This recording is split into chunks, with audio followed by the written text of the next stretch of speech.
Hi there, my name is Jeannie and I am a professional wildlife photographer from Montreal, Canada.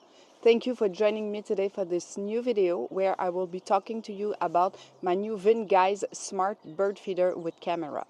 A small disclosure here, Vinguise did send me this product to test out, but this video is not sponsored and everything you will hear in this video is my honest opinion. Okay, so this smart bird feeder is from a company called Vinguise that are specializing in high quality bird feeder with cameras. Okay, so this is the box in which the camera and the accessories come in.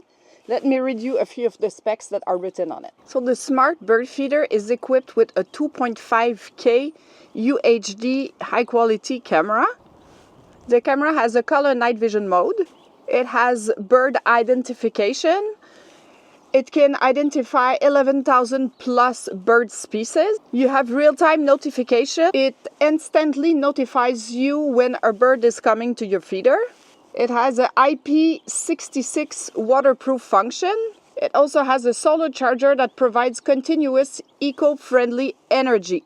So now I will open this box to show you what's in it. So here we have the beautiful green bird feeder.